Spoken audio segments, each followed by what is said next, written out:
J'aimerais qu'on accueille Guillaume. Daniel, avant ton avis, il va t'écouter. Guillaume, qui est supporter du PSG, abonné de la Tribune Boulogne et membre du Bloc Parisis. Bonsoir Guillaume. Bonsoir à toute l'équipe de l'After. Alors Guillaume, on va écouter l'avis de Daniel et ensuite on va débattre. Je pensais que c'est lui qui allait raconter dans un premier temps ce qu'il avait envie de raconter. C'est comme vous voulez. Bon, remarque, on peut faire comme ça. Ouais. Juste, soyons factuels. Voilà ce qui s'est passé samedi soir au Parc des Princes. PSG Lens.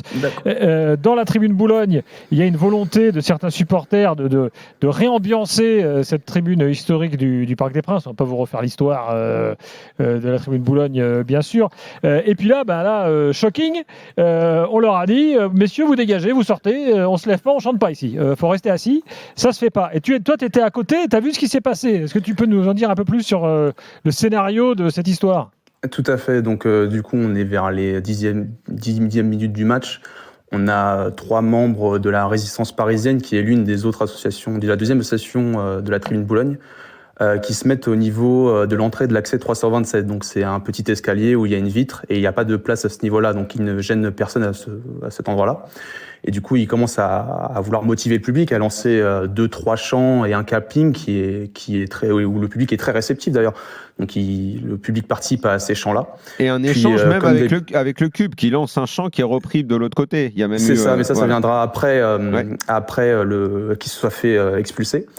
Donc du coup, ils ont le temps, il se passe 5 minutes, je pense, et on voit comme à d'habitude débouler 3, 4, 5 stewards qui d'ailleurs, je tiens à rappeler, ne sont pas responsables, ils ne suivent que les ordres du PC Sécurité, qui leur demandent de partir, où c'est très simple, c'est on va vous expulser, quoi. Donc vous n'avez pas le droit de chanter, vous n'avez pas le droit d'être là, et malheureusement on connaît, personnellement je connais la suite, et ce qui va arriver à ces personnes-là, c'est qu'ils vont se faire, ils vont prendre une interdiction commerciale de stade pour la 3e fois, tout ça parce qu'ils ont voulu chanter et faire participer le public à l'ambiance. Attention, je ne sais pas si on comprend, c'est hallucinant. Bien sûr, c'est hallucinant. C'est un truc de fou ce que tu nous racontes là. L'année dernière, on avait déjà raconté qu'il y avait eu des consignes données au public, restez assis et fermez-la. C'est ça. C'est ça. Pour reprendre un peu ce qu'on avait dit, c'était un peu assis, consomme et tais-toi.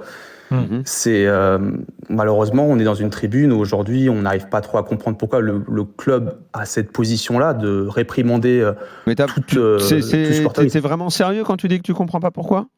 Moi, je comprends le passé, mais je comprends pas pourquoi on doit virer des personnes qui ne sont pas forcément ultra. Ça n'a rien à voir avec le passé aujourd'hui. Le passé, il a été purgé. Le passé, il remonte à plus de 10 ans maintenant.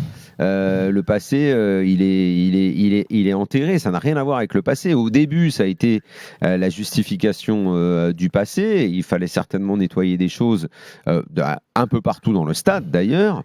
D'abord, ça a été très compliqué, ne serait-ce que de faire revenir des gens, même du côté Auteuil. Il a fallu attendre quelques années. Mais dans la foulée, en fait, la raison, elle est plus du tout liée à ça. La raison, et donc je commence mon avis, et c'est bien que Guillaume soit là, comme ça on va en parler ensemble. Elle est uniquement commerciale. C'est que d'abord, ça, pendant longtemps, quand il y a eu les stars, ça a permis des reventes de places dans cette tribune-là à des prix exorbitants. C'était un peu partout dans le stade, mais surtout là, la tribune touriste. Donc, il n'était pas question d'autoriser d'abord des supporters qui avaient envie de mettre de l'ambiance dans cette tribune, parce que des supporters qui veulent mettre de l'ambiance dans une tribune, au bout d'un moment, ils vont s'organiser. S'ils s'organisent, ils vont devenir des associations.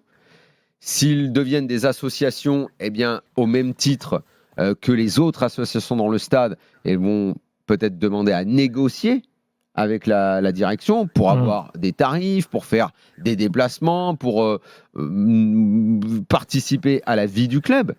Et là, le PSG n'y a pas du tout intérêt. Parce que ce qu'ils veulent, c'est envoyer le tarif très cher, même dans cette tribune-là, pour les touristes. Ils veulent pas qu'il y ait des mecs comme toi, comme d'autres. Alors, cette année, en plus, comme il n'y a plus la politique de stars, je pense que le ticket place doit un petit peu moins fonctionner. Ce qui a permis à des gars comme toi, peut-être avec des potes, de revenir avec l'idée d'ambiancer de nouveau cette tribune-là. Pendant très longtemps, pendant des années, le CUP n'a pas voulu, c'est vrai. Pendant très longtemps, pendant des années, les anciens de Boulogne ont également tout fait pour que des nouveaux ne viennent pas. Donc c'était verrouillé des deux côtés. Ça n'est plus le cas aujourd'hui. Je crois ne pas me tromper, tu me corriges si je me trompe, mais je ne crois pas qu'aujourd'hui le CUP verrait d'un mauvais œil que Boulogne accepte. Le CUP, enfin, d'après mes infos, le CUP n'est pas unanime là-dessus. Et d'ailleurs, oui, mais les leaders ne sont pas contre. Alors voilà, peut-être. Parce que ça mettrait une grosse ambiance. Mais il faut savoir juste un petit mot sur le CUP et sur leur relation avec cette éventuelle nouvelle tribune Boulogne. Sur ce qui s'est passé l'an dernier, on va dire l'absence de réaction parfois des leaders par rapport à la politique du club, qui on leur a reproché leur silence. Une partie du CUP non leader, on va dire, de la masse, n'a pas bien compris l'attitude de ces leaders.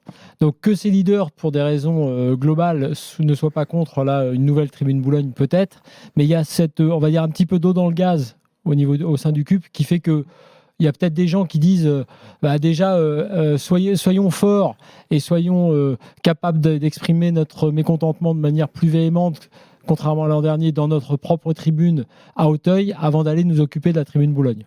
Donc voilà, c'est pour ça que ça c'était un point, je ne sais pas si tu es d'accord avec ça, mais il n'y a pas forcément une unanimité.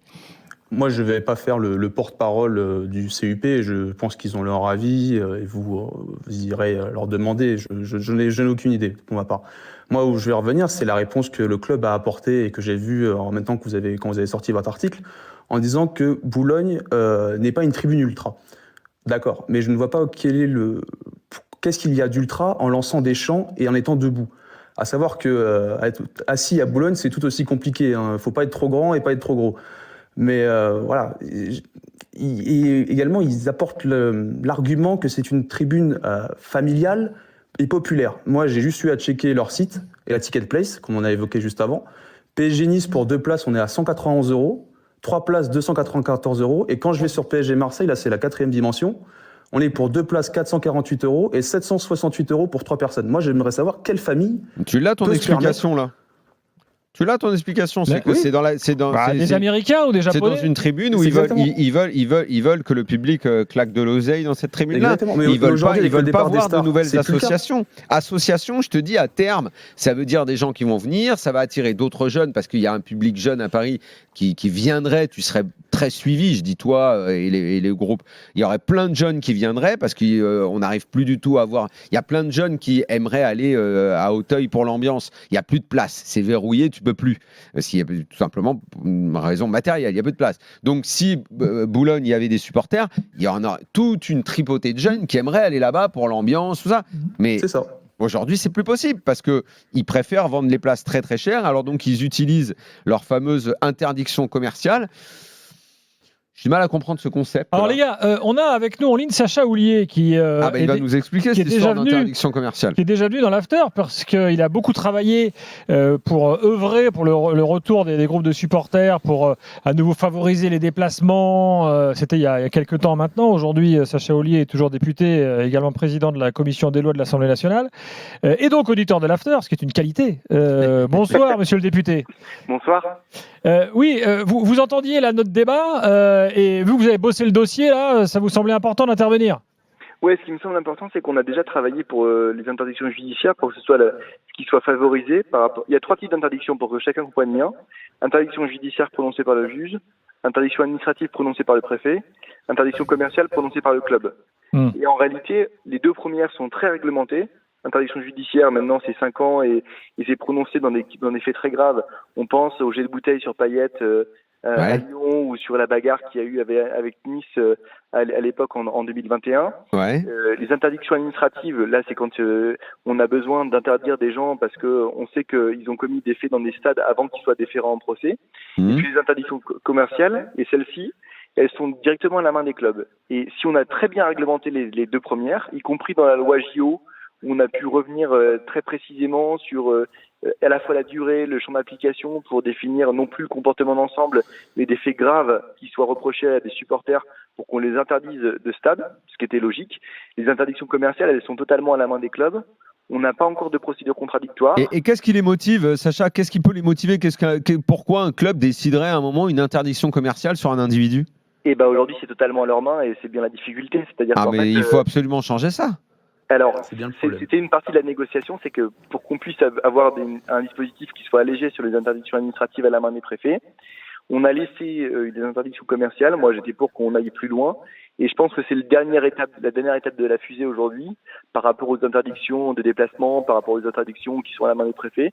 C'est des interdictions commerciales sur lesquelles on doit avoir un travail qui est plus concret, à la fois pour que les clubs les motivent mieux, pour qu'ils soient sujets à des procédures contradictoires lorsqu'elles sont prononcées, et puis surtout pour qu'il y ait des recours qui soient faits lorsque les clubs les prononcent et que les supporters puissent faire des recours judiciaires lorsqu'ils ne sont pas d'accord avec ça. Bon, quand vous entendez, Sacha, ce qui s'est passé au Parc des Princes, là qu'on vient chercher les supporters qui ont eu l'outrecuidance de se lever et de chanter, vous, l'amateur de foot, ça vous fait quoi ? Ça fait un peu bizarre parce que pour le coup, dans les tribunes populaires, elles doivent être normalement réservées à des gens qui manifestent un intérêt pour le club, qui le manifestent par des chants. Alors naturellement, il y a le chant de la loi, c'est-à-dire que si vous avez des propos qui sont homophobes, antisémites ou racistes, là vous n'avez pas de place dans un stade, mais quand vous chantez pour soutenir le club que vous supportez depuis des années, a priori, vous êtes tout à fait indiqué dans un stade de football, c'est même votre principale place. Et effectivement, donc je répète, c'est une politique commerciale. La direction du club estime que le stade n'est pas assez grand, qu'il pourrait mettre quasiment 10-20 000 personnes de plus à chaque match et que donc c'est un manque à gagner et que, accueillir une nouvelle tribune, comme l'a appelé Sacha Houlier, populaire. Alors, en l'occurrence, elle n'est pas populaire, là. Qui sous-entendrait des groupes de supporters, ce serait un manque à gagner, ce serait perdre de l'argent. Donc, ils se disent, OK, il y en a une, ça suffit, le reste, il faut qu'on bastonne du tarif. Il ne faut pas chercher plus loin l'explication, elle est que là. Il y a deux choses. On assiste, et c'est très clair, à la gentrification du parc depuis l'arrivée des Qataris. Avec, de l'autre côté, ça c'est l'aspect économique, l'autre côté c'est une volonté de contrôler aussi. C'est-à-dire que même par rapport au CUP, on l'a vu l'an dernier, il y a cette faculté à contrôler et aussi par l'argent.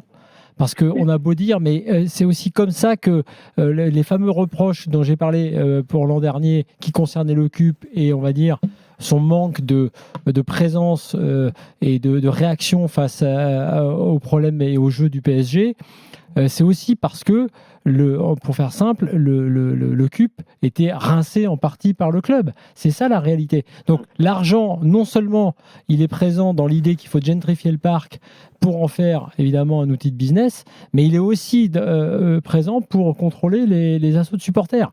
C'est aussi ça la réalité du parc aujourd'hui. Sacha Houlier, dernière question, est-ce qu'on peut légiférer là-dessus ? C'est compliqué, parce que les entreprises privées... Si, sur les ICS, on peut légiférer parce qu'elles ont été introduites par une loi de 2016 qui était la loi l'arrivée Braillard qui les a créées. Donc nous, on est revenu sur les interdictions administratives, on est revenu sur les interdictions de déplacement et on a largement légiféré sur ces aspects-là. Le dernier aspect, c'est les ICS.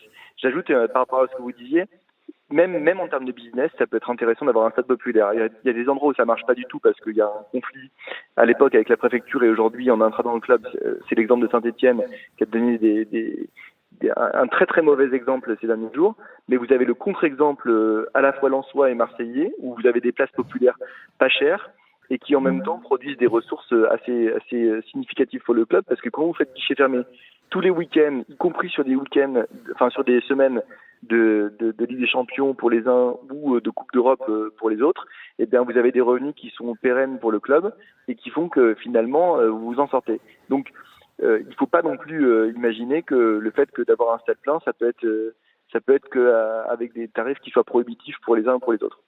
Merci beaucoup, Sacha Houlier. À très bientôt dans l'after pour reparler de ces sujets. Bonne soirée. Guillaume, tu veux rajouter quelque chose là ? On a fait le tour de la question, je pense. Oui. Maintenant, moi, je te pose une quand même. Imaginons que demain, là, on parle de 2 personnes, mais imaginons que demain, il y ait 50 personnes dans la tribune Boulogne qui se lèvent et qui chantent. Là, alors j'appelle pas à la rébellion, mais enfin bon, ça va être compliqué de sortir tout le monde là. Je vous prends la fin du match PSG-Lens où on a chanté « Oh là là, mais qu'est-ce qui s'est passé ? On les a chicotés ». Toute la tribune Boulogne l'a repris. Bizarrement, là, les stewards ne sont pas intervenus pour sortir toute la tribune Boulogne-Bleue.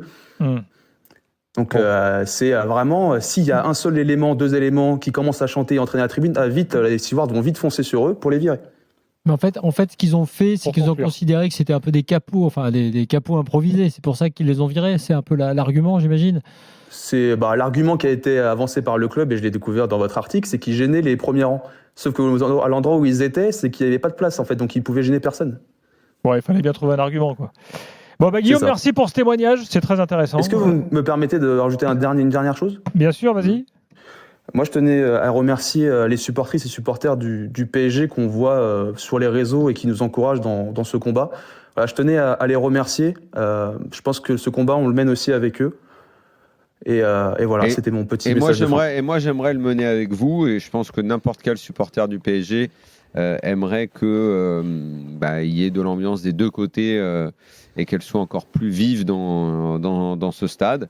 Je veux bien, par certains aspects, entendre la politique commerciale qui est de faire rentrer plus de sous dans le club, mais 2 tribunes populaires dans le Parc des Princes, c'est pas du luxe.